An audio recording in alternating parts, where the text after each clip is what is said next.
नमस्कार, बहुत स्वागत है आपका कमोडिटी फटाफट में। और ये बहुत ही खास शो आज का, क्योंकि आज हम एक आउटलुक लेने की कोशिश करेंगे गोल्ड, सिल्वर, क्रूड मेटल्स पर, और इसके साथ ही आपको एग्री कमोडिटीज पर भी राय देंगे। आपके कुछ सवालों को भी हम शामिल करेंगे, लेकिन मेन फोकस हमारा यही रहेगा कि आखिर गोल्ड और सिल्वर पर किस तरह की रणनीति आपको कम से कम अगले हफ्ते के लिए बनानी है, और पूरे हफ्ते क्या ट्रिगर्स रहे हैं, किस तरह की चाल रही है, ये सब आपके सामने रखेंगे।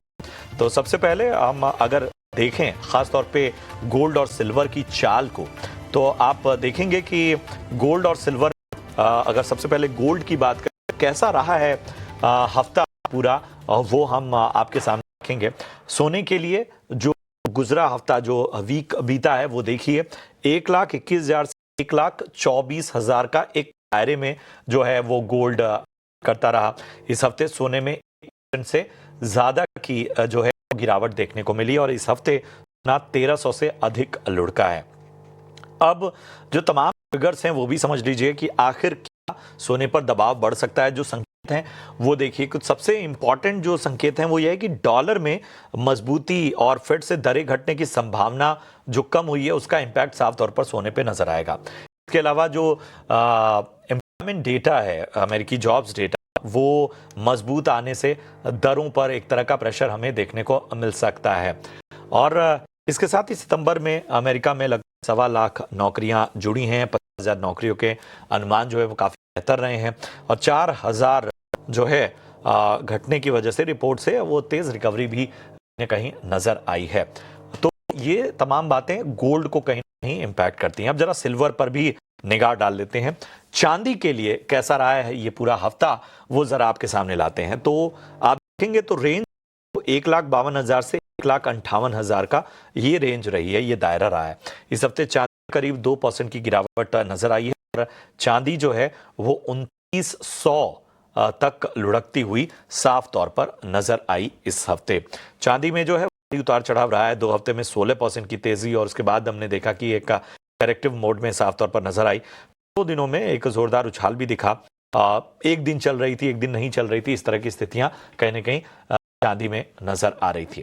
और आज इन्हीं सब पहलुओं पर चर्चा करने के लिए सबसे गोल्ड और सिल्वर पर ही बात करेंगे। हम खास मेहमान भी जुड़ चुके हैं।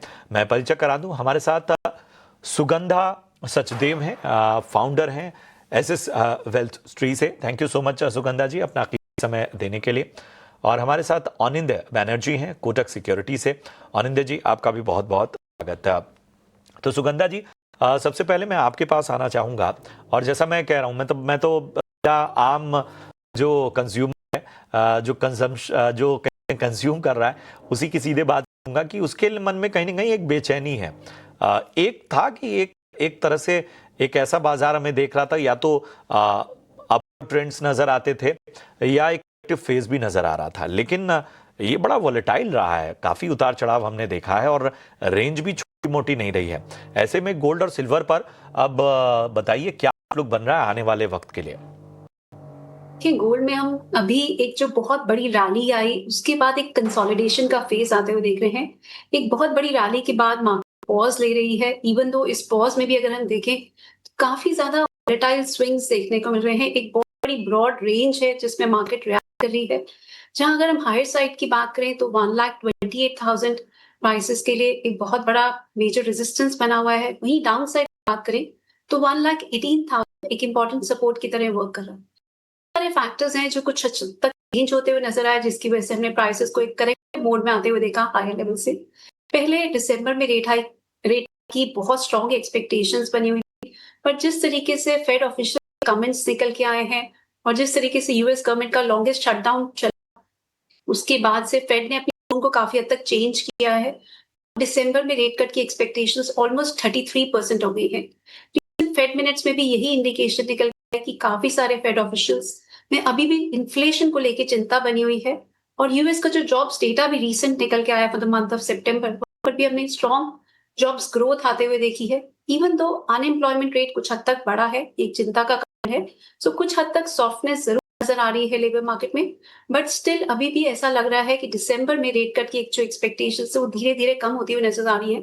एक बहुत बड़ा फैक्टर है जो गोल्ड के प्राइसेस पे काफी ज्यादा दबाव डाल रहा है। इसके साथ साथ रशिया और यूक्रेन की जो वॉर है वो कुछ हद तक सेटल होती हुई नजर आ रही है। जियोपॉलिटिकल रिस्क धीरे-धीरे कम होते हुए नजर आ रहे हैं। ये भी दूसरा बड़ा कारण है जिसकी वजह से हमने दबाव आते हुए देखा प्राइसेस पे। थर्ड मेजर रीजन 96.5 के लेवल से डॉलर इंडेक्स ने कांस्टेंट अपसाइड आते हुए देखी है and it's now trading close to its important resistance of 100.5 mark. अगर हम देखें गोल्ड एंड डॉलर इंडेक्स दोनों compete करते हैं फॉर सेफ हेवन डिमांड। जिस तरीके से डॉलर इंडेक्स में हम बढ़त हुए देख रहे हैं, ये भी गोल्ड के प्राइसेस पर हाई लेवल्स पे दबाव डाल रही है। सो ये तीनों बड़े मेजर कारण हैं। इसके साथ जापान में भी रेट हाइक की एक्सपेक्टेशंस बन रही है। जिस तरीके से वहां इन्फ्लेशन बढ़ गई है, it has reached to levels of around 3%।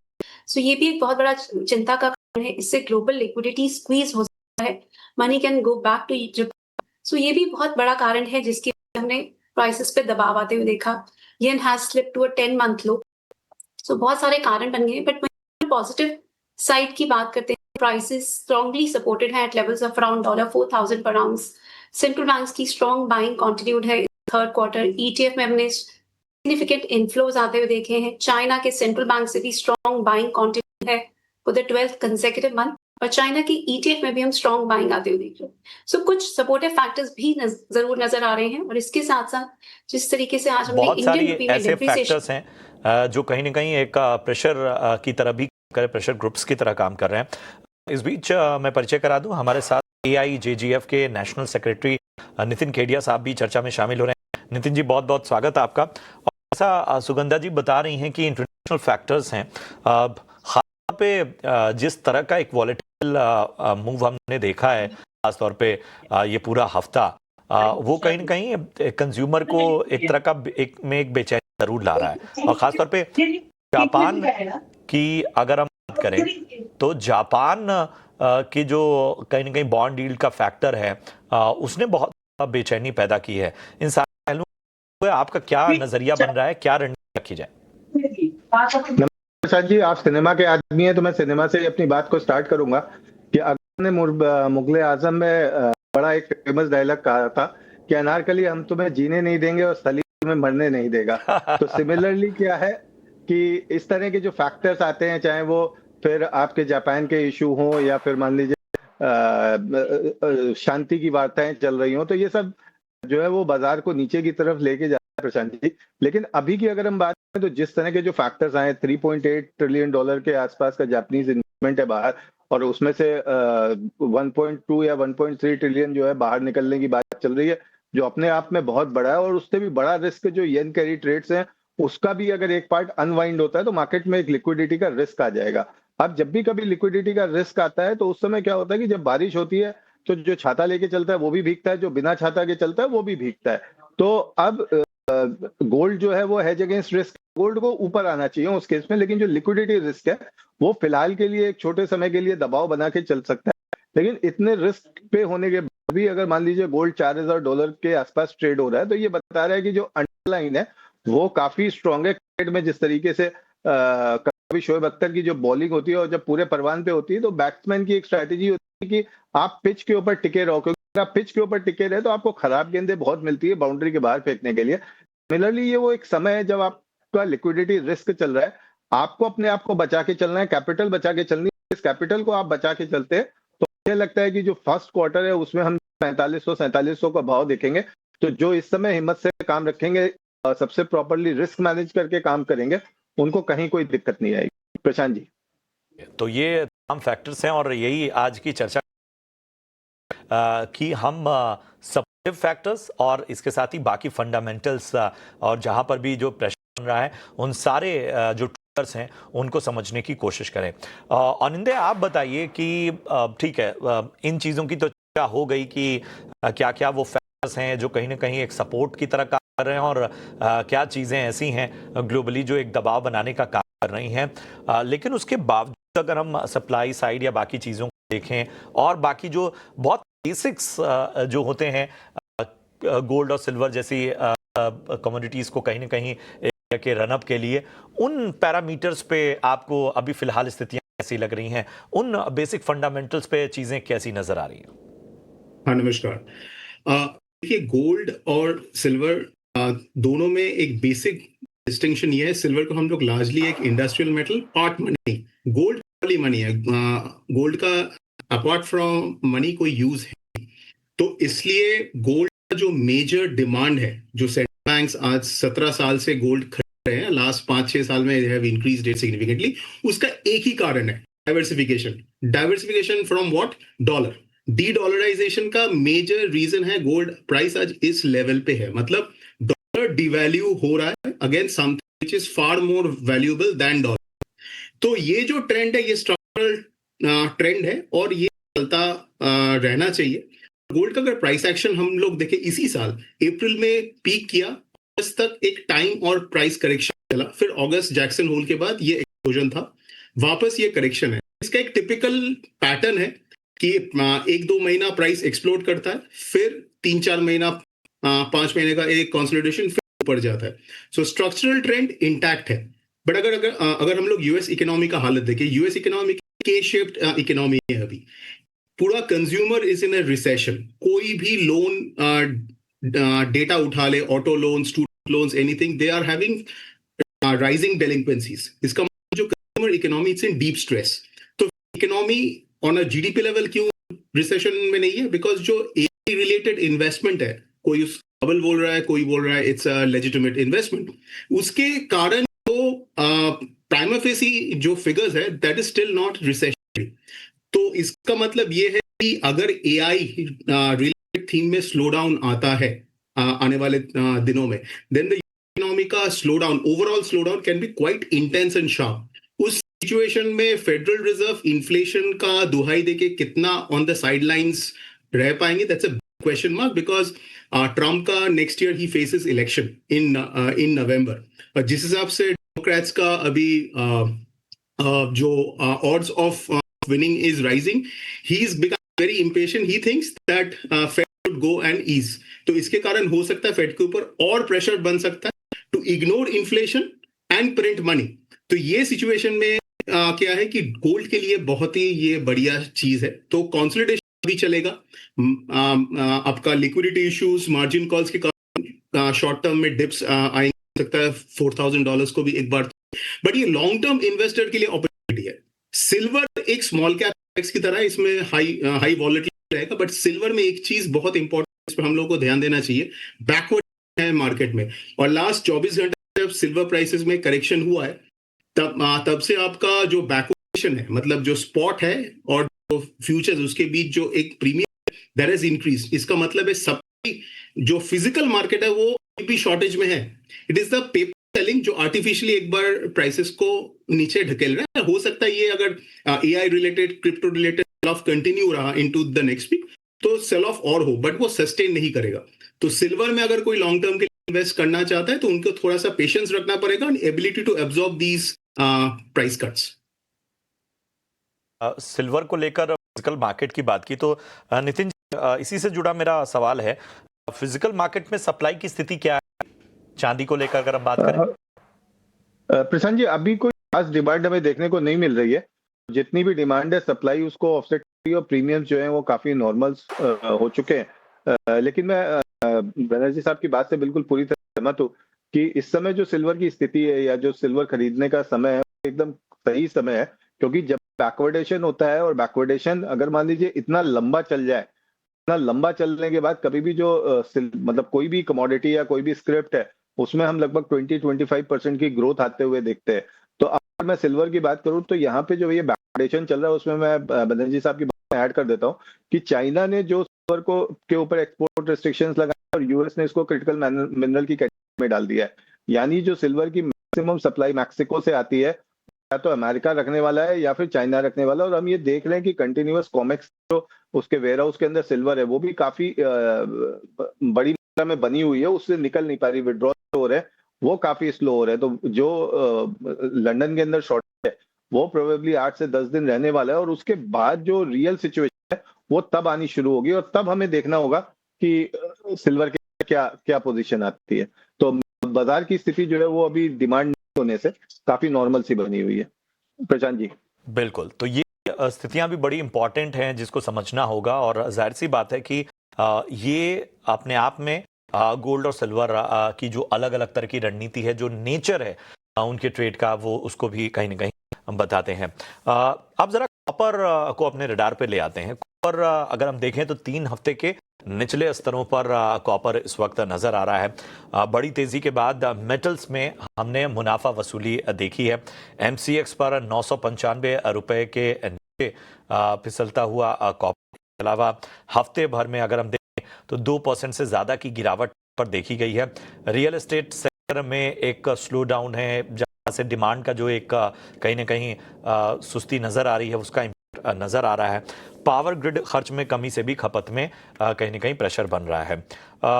मैं इन सारी चीजों के बीच में जो बाकी फैक्टर्स थे जिनको कॉपर के लिए बड़े ट्रिगर के तौर पर देखा जा रहा था, सुगंधा जी मैं समझना चाहूंगा, क्योंकि कॉपर को लेकर बार बार ये कहा जा रहा था कि बड़ा पॉजिटिव माहौल है। इसके अलावा नई नई चीजें ऑन हो रही थी, न्यूक्लियर प्लांट, डेटा सेंटर, इसमें तो सिल्वर के इस्तेमाल की बात बार बार की जा रही थी। लेकिन कॉपर के बारे में ये कहा जाता था कि जिस तरह की स्थिति है, जिस तरह का पॉजिटिविटी है, वो शायद कहीं ना कहीं से अगला सिल्वर बना सकती है। लेकिन हाल फिलहाल जो करेक्शन है, की चीजें हैं, वो किस ओर इशारा कर रही है जी?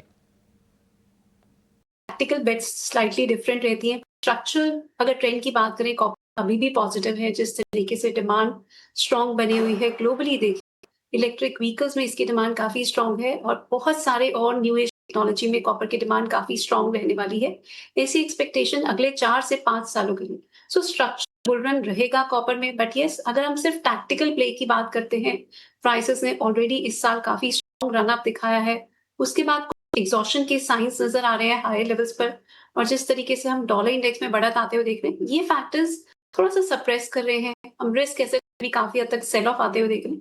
ये सारे फैक्टर्स अभी नियर टर्म के लिए स्लाइटली बेयरिश हैं कॉपर के लिए। मेरा ऐसा मानना है ओवरऑल जो भी लॉन्ग टर्म इन्वेस्टर्स हैं उनके लिए जरूर दोबारा लोअर लेवल्स पर बाइंग की अपॉर्चुनिटीज बनेंगी।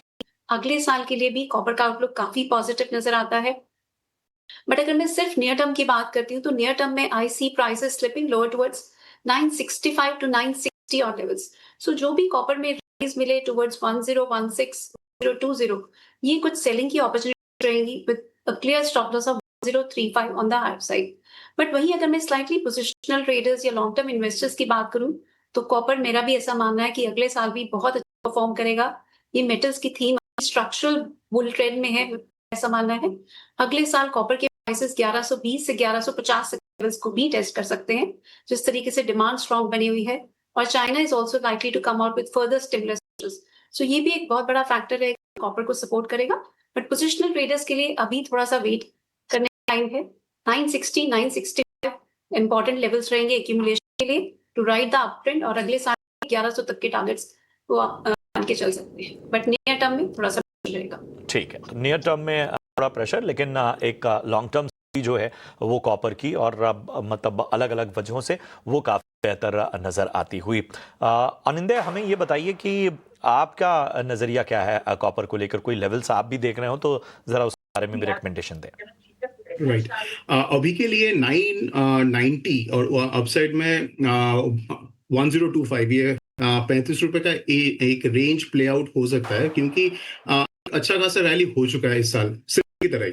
तो इसमें भी एक कंसोलिडेशन है। तो इसमें नेगेटिव फैक्टर बन सकता है। नेगेटिव फैक्टर ये हो सकता है कि अगर यूएस में एक्विटी सेल ऑफ और कंटिन्यू रहा इन द कमिंग, तो वो एक नेगेटिव प्रेशर क्रिएट कर सकता है। बट स्ट्रक्चरल जो प्ले आउट होना है कॉपर या overall in the metal sector, वो एक तो of course the electrification theme, data centres वो है, but the main thing is dollar is devaluing against hard metals. This is the biggest thing. This is what is playing out, क्योंकि एक commodity is in short supply, दूसरा currency is losing its global status. तो ये एक play out हो रहा है। और दूसरा, बिकॉज ऑफ डीग्लोबलाइजेशन, एवरी कंट्री अपना जो एक रिजर्व्स है, जो इन्वेंट्री है, उसको हर मेजर मेटल्स कर रहा है। मतलब अब country 1 can depend on country 2 for all the supplies. तो एक स्ट्रेटेजिक इन्वेंट्री भी बिल्डअप हो रहा है। तो ये जो एक स्ट्रक्चरल दो फैक्टर्स हैं, ये ओवरऑल मेटल को तो तेजी क्रिएट करेगा ही, बट कॉपर में because of the overall short supply, अगर डिमांड सप्लाई का नेक्स्ट 3-4 साल का प्रोजेक्शन देखे, copper should actually do well. But in the near term हो सकता है because of these equity sell offs एक बार तो थोड़ा सा डिप मिले, एंड दोज डिप्स opportunities. तो किसी भी गिरावट को कहीं खरीदारी के मौके पे के तौर पर आपको देखना होगा। जो रेंज है उसका बड़ा ध्यान रखिए, जो अनिंदर ने बताया आपको। अनिंदर, आपकी जिंक पे भी कुछ कॉल बची हुई थी, जरा वो भी हमारे दर्शकों के सामने साझा कीजिए। एक्चुअली तीनों मेटल्स में से जिंक सबसे अभी स्ट्रॉन्ग है, तो 300 आसपास it's a buying opportunity. Stop loss रहेगा 290 के नीचे। अपसाइड में ये धीरे धीरे 315 320 की तरफ जाना चाहिए, क्योंकि ये तीनों मेटल्स में से शॉर्ट टर्म में सबसे ज्यादा जिंक का बुलिश लेवल नजरिया एक बार लेवल्स में बता देता हूं। ऑन इंडिया की राय में 300 के आसपास आपको खरीदारी करनी है। स्टॉप लॉस 290 का और लक्ष्य जो है वो पहला 315 और दूसरा 320 का आपको आ सकता है। नितिन जी, इससे पहले कि क्रूड और बाकी पहलुओं पर चर्चा करें और दर्शकों के सवालों को भी लें, गोल्ड और सिल्वर के जो आपके लेवल वो दर्शकों की सुविधा के लिए एक बार दोहरा दें। जी, हमारा पोजीशन चल रहा है कि 1,23,000 और 1,21,000 पे गोल्ड को बाय करके चले। 1,20,000 नीचे का स्टॉप लॉस लगा सकते हैं। ऊपर में 1,25,000 और 1,27,000 के हमारे टारगेट्स रहेंगे। सिल्वर 1,51,000 और 1,47,000 के लेवल पे बाय करना है। 3,000 के नीचे लगाना है और 1,62,000 का जो है वो टारगेट रहेगा। और ये व्यू दिसंबर के फर्स्ट वीक तक का है। दिसंबर के लास्ट वीक तक सिल्वर को हम 2 लाख के आसपास एक्सपेक्ट कर रहे हैं। दिसंबर के पहले हफ्ते तक का नजरिया है। उसके आगे के टारगेट्स पर नितिन जी ने बता दिए, लेकिन मैं सुविधा के लिए आपको बता देता हूं। सिल्वर आपको 1,51,000 के आसपास कहीं ना कहीं खरीदारी करनी है और 1,47,000 भी एक लेवल है, यहां पर भी आप के मौके देख सकते हैं।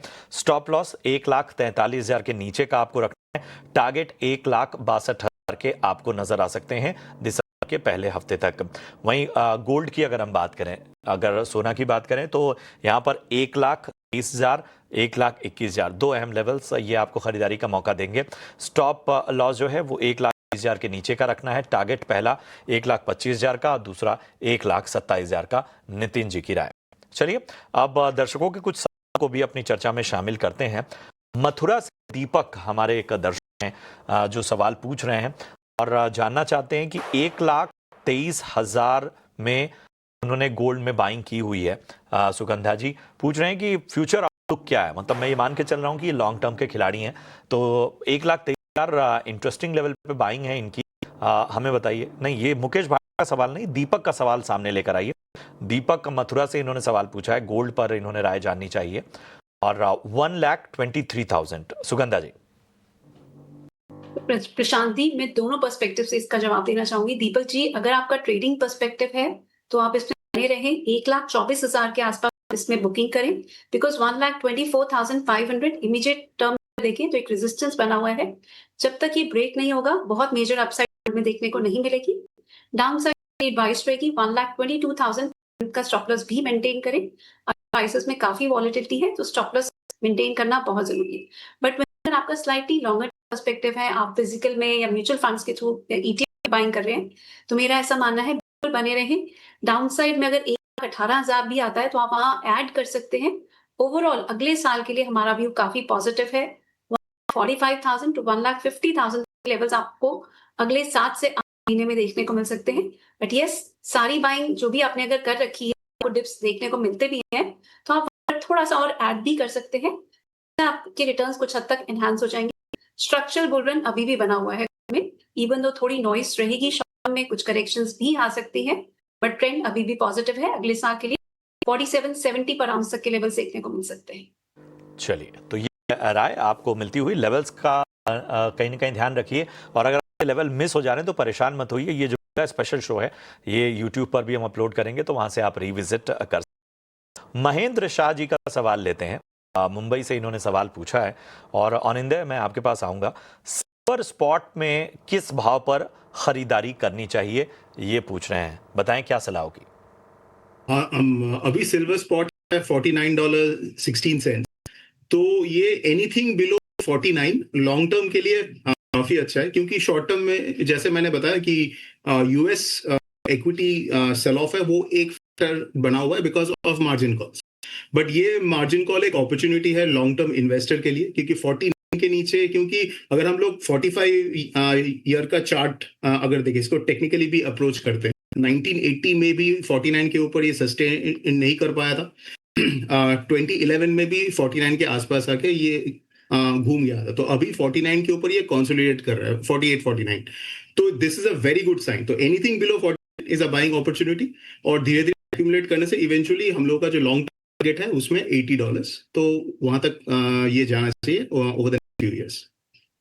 चलिए, तो इस रणनीति के साथ आपको आगे बढ़ने की सलाह। अगले दर्शक हैं राजेश सोनी, झांसी उत्तर प्रदेश से।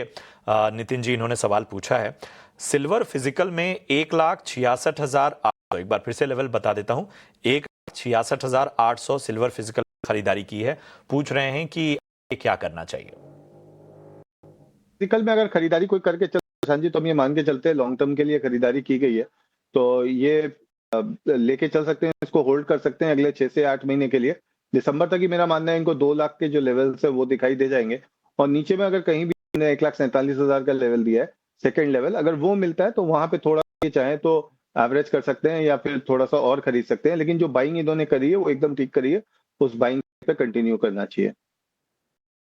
जो है आपकी, उसमें कहीं कोई दिक्कत नहीं है, और कहीं ना कहीं आपको बेहतर दिखा सकता है। चलिए, जरा एक बार क्रूड को भी अपने रडार पर ले आते हैं, और MCX पर क्रूड अगर हम देखें तो 5200 रुपए के नीचे फिसलता हुआ नजर आ। इस हफ्ते MCX पर क्रूड में 2% ज़्यादा की गिरावट देखने को मिली। इस हफ्ते MCX पर क्रूड 112 रुपए लुढ़का, और बहुत सारी चीज़ें हैं जो ग्लोबल फैक्टर्स हैं, उसका इम्पैक्ट साफ तौर पर देखने को मिल रहा है। तो ये पूरा हफ्ता किस तरह का क्रूड का रहा, ये तो हमने आपके सामने रख दिया। सुगंधा जी, आप बताइए, क्रूड लेकर क्या नजरिया बन रहा है? क्रूड में देखें तो रशिया यूक्रेन की जिस तरीके से सीज फायर न्यूज आ रही है उसकी वजह से हमने क्रूड के प्राइसेस पे कुछ प्रेशर बनते हुए देखा, बट वहीं अगर हम देखें तो इन्वेंट्रीज में हमने कांस्टेंट डिक्लाइन आते हुए देखा। सो ये प्राइसेस को सपोर्ट कर रहा है। सो यहाँ पर बहुत बड़ा एक इंपॉर्टेंट की लेवल 5120। जब तक प्राइसेस 5120 के ऊपर डोमेस्टिक मार्केट में सस्टेन कर रहे हैं, मेरा बाय व्यू रहेगा, and we can look forward to levels of 5380 on the high side, की स्टॉप लॉस रहेंगे 508 on the down side. But वही सेट, अगर प्राइसेस 5080 के नीचे स्लिप करते हैं, 0.900 तक की डाउनसाइड की भी पॉसिबिलिटी नजर आती है क्रूड ऑयल में। सो बोथ साइड ट्रेड, आप अभी पोजीशन लेते हैं तो 5080 के स्टॉप लॉस के साथ की जा सकती है। चलिए, तो क्रूड पर भी आपको बेहतर नजरिया मिलता हुआ साफ तौर पे सुगंधा जी की तरफ से। समय इतना ही था, लेकिन अच्छी चर्चा रही। बहुत बहुत शुक्रिया करेंगे सुगंधा जी, नितिन जी, और उसके साथ ही औनिंदे, आप सभी का अच्छी चर्चा के लिए। और उम्मीद करते हैं कि हमारे दर्शकों को बेहतर नजरिया मिले और बेहतर आउटलुक समझने में मदद मिले। उम्मीद करते हैं कि आप सभी को ये शो पसंद आया हो। फिलहाल हमें और हमारी पूरी टीम को दीजिए इजाजत। अपने सवाल आप भेजते रहिए, हम सोमवार को उन सवालों के जवाब देंगे। देखते रहिए टी नाउ स्वदेश। नमस्कार।